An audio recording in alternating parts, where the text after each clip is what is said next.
Por supuesto tenemos que recordar que Sarmiento como Mitre fueron masones.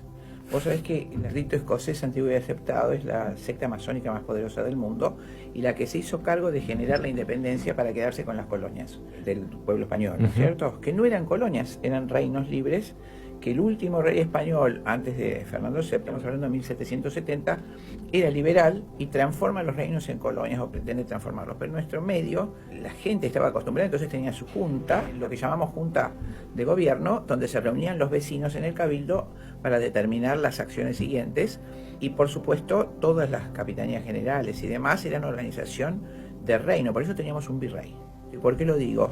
Porque se miente muchísimo con respecto a eso, nuestros reinos eran libres, tenían el mismo derecho que los reinos españoles y sí había una gran protección de aduanas justamente para que Inglaterra no hiciera lo que hizo a partir de la independencia, que fue entrar los productos manufacturados y llevarse la materia prima impunemente, como está haciendo ahora actualmente.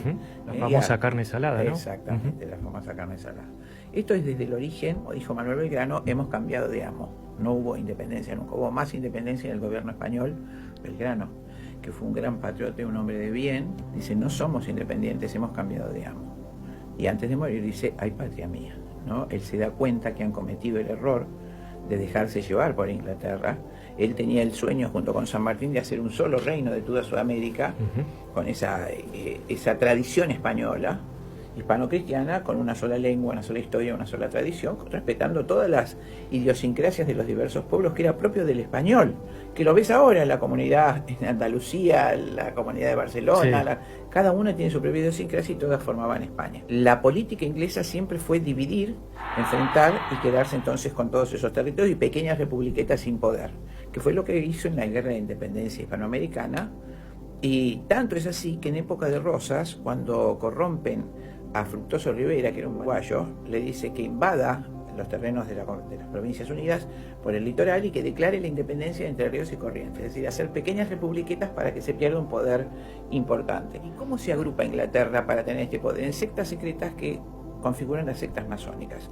Lógicamente, cuando vos tenés que hacer operaciones que no son limpias y vos no querés que la gente sepa, cuando haces las cosas por izquierda, como decimos en Argentina, te agrupás en sectores, pero tienen esa mentalidad sectaria, donde se obliga por el secreto, se hace todo bajo cuerda y se premia a los integrantes de la secta, por supuesto con grandes premios dinerarios. Hay una asociación de sectas masónicas en todo lo que es Occidente, que se ubica en el tiempo con tanto poder desde la Revolución Francesa. La secta que se ocupó de independizar el Río de la Plata fue el rito escocés antiguo y aceptado, directamente inglés, y los grandes adeptos de esa masonería inglesa fueron, por supuesto, Sarmiento y Mitre. Sí, Sarmiento a las claras le da privilegio en el Imperio Británico. Por supuesto, lo dice claramente. Él deseaba la migración de ese sector. Te recuerdo que el poder es tan grande que todos los hombres en el mundo que se van afiliando a la masonería tienen asegurada la fama y el dinero. Por eso es una gran mentira cuando se dice que San Martín era masónico, porque él sufre lo que se llama la muerte blanca, que lo explica muy bien José María Rosa.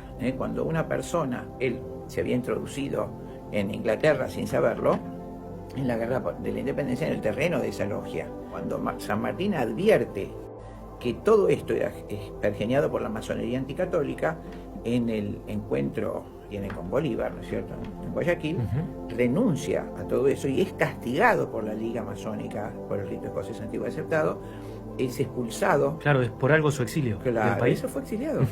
Sí. Y entonces se va a Boulogne-sur-Mer, pero en la pobreza y la ignorancia total, así como es el castigo de la masonería, reafirma su posición de católico, rechaza la postura masónica y por eso él le manda el sable a Rosas. Sí, a Rosas, sí. Sabe que él restaura la tradición hispano-católica porque Rosas era el nieto del duque de Normandía y tenía todo ese sentimiento antiliberal, antimasónico en contra de la Revolución Francesa y era muy culto. Por eso es que ellos fomentan personajes sin ningún tipo de escrúpulo moral, que fue el caso de Sarmiento. Sarmiento era periodista, odiaba haber sido descendiente de españoles e de indígenas y, por supuesto, se hace tremendamente racista pro-rubio, pro-anglo-norteamericano, pro-inglés. Y desde la prensa, que con toda facilidad le proveen las logias, hace estragos en la opinión pública. Primero desde Chile y después desde Uruguay, cuando lo expulsa Rosas.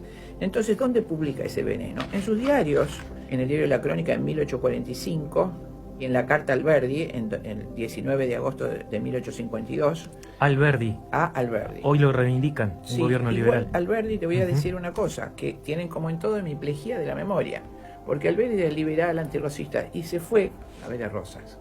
Y se quedó fascinado con Rosas. Vuelve, ve a todos sus amigos, los compatriotas liberales, y dice, es mentira lo que hemos dicho de Rosas. Rosas es un caballero y es un hombre cultísimo y tiene razón en las posturas que él defendió. Por supuesto, esas cartas y esa opinión fue ocultada, tenés que ir al archivo histórico. Mientras tanto, el hombre elegido por el rito escocés fue Domingo Faustino Sarmiento, que no tenía ningún escrúpulo moral. Fíjate lo que escribe de San Martín. Anciano, abatido y ajado, débil de juicio, su ánimo se ofusca o se exalta. Fastidiado estoy de los grandes hombres que he visto. Hace tiempo que me tienen hartos los seres sudamericanos. San Martín, castigado por la opinión, expulsado para siempre de América y olvidado por 20 años, es una digna y útil lección. Eso dice Sarmiento de San Martín, para los sarmientistas que también dicen querer a San Martín. Por eso estoy... ¿Y qué dice del indio americano? A ver, todos los indigenistas, que curiosamente la oficina de indigenismo está en Bristol, Londres. ¿Lograremos exterminar a los indios? Por los salvajes de América siento una invencible repugnancia sin poderlo remediar. Esa canalla no son más que unos indios asquerosos a quienes mandaría colgar ahora si reaparecieran. Lautaro y Caupolicán son indios piojosos, porque así son todos, incapaces de progreso. Su exterminio es providencial y útil, sublime y grande, sin ni siquiera perdonar al pequeño que tiene ya el odio instintivo al hombre civilizado. Y eso lo publica en El Progreso el 27 de septiembre del 44. Uno de sus diarios que fundó. Exactamente. Masacre patriótica. Necesitamos entrar por la fuerza en la nación. La guerra si es necesario. Año 1861. Los sublevados serán todos ahorcados. Oficiales y soldados en cualquier número que sean. Al general Paz, el unitario, debiera mandarlos a ahorcar y no fusilar o degollar. Ahorcar para que sufran. Este es el medio de imponer en los ánimos mayor idea de autoridad. Con los diarios movía la opinión pública. Exactamente. Y el engrandecimiento de la República, que hubo la manufactura de los cueros, por ejemplo, fue enorme, de los alimentos fue enorme, de los tejidos, de la lana, y el crecimiento también de lo que diríamos hoy ingreso per cápita, fue algo impresionante. Todo eso se tiró. Sí, y el pensamiento de una real confederación, ¿no? También. Fíjate lo que dice Mitre, 1853. Hemos jurado con Sarmiento que ni uno solo de los que se opongan al general Paz y a nosotros puede quedar vivo. Democracia sanguinaria. Acabé con el Chacho, el general Peñalosa, había aplaudido la medida precisamente por la forma. Sin cortarle la cabeza a ese pícoro, las chusmas no se hubieran apaciguado. Los argentinos residentes en Chile pierden desde hoy su nacionalidad. Chile es nuestra patria querida. Para Chile debemos vivir. Diario del Progreso, 11 de octubre de 1883. ¿Eso lo decía Sarmiento? Te estoy citando las citas que están en el archivo histórico. Fui chileno, señores, os consta a todos. 5 de abril de 1884. Debemos vivir para Chile. Los universitarios, vamos a ver qué dice este sabio de maestra. De la patria. Si algo habría que hacer por el interés público sería tratar de contener el desarrollo de las universidades. En las ciudades argentinas se han acumulado jóvenes que salen de las universidades y se han visto en todas las perturbaciones electorales. Son jóvenes que necesitan coligarse en algo, porque se han inutilizado para el comercio y la industria. O sea, por estudiar en la universidad están inutilizados. El proyecto de anexar colegios nacionales a la universidad es ruinoso y malo, pues contribuirá a perturbar las cabezas de los estudiantes secundarios e inutilizarlas para la vida real. La educación universitaria no interesa a la nación, no interesa a la comunidad del país. Generalmente en todo el mundo las universidades son realmente libres. Nadie tiene que ver, ni el Estado ni nadie, con las universidades.